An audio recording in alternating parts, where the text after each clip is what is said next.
Place aux négociations pour la formation d'un gouvernement. À présent, je vous le disais, l'explorateur Herman Van Rompuy semble avoir mis le turbo.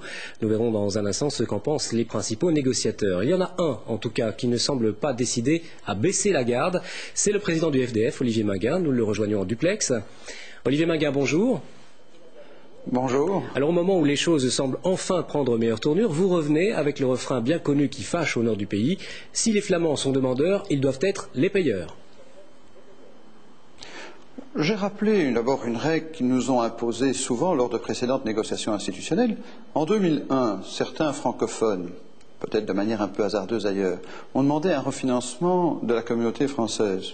Les partis flamands ont imposé un prix qui n'était pas triste, des représentations garanties, renforcées pour les partis flamands au Parlement bruxellois. On a mis fin au respect du suffrage universel au sein du Parlement bruxellois. À cette occasion, des représentations garanties au sein des communes bruxelloises, encore un peu plus de contraintes pour les francophones de la périphérie.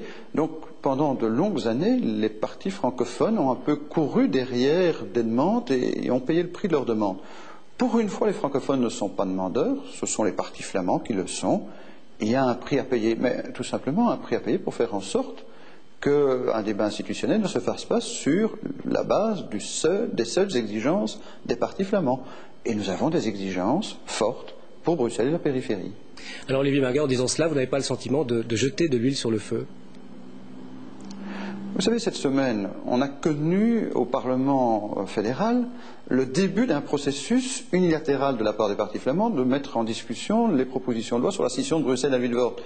Ils ne se sont pas embarrassés de savoir si M. Van Rompuy allait être gêné, pas gêné, et nous ont déjà donné rendez-vous à la semaine prochaine en annonçant qu'il ferait une étape supplémentaire. Alors, qui fait pression? Moi, je n'ai fait que rappeler une position partagée par tous les partis francophones. L'avenir de la scission de Bruxelles à Vilvoorde est lié à l'élargissement de la région de Bruxelles.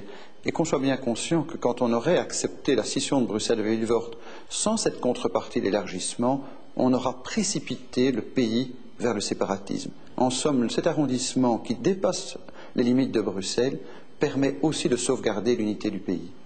Merci Olivier Maguin.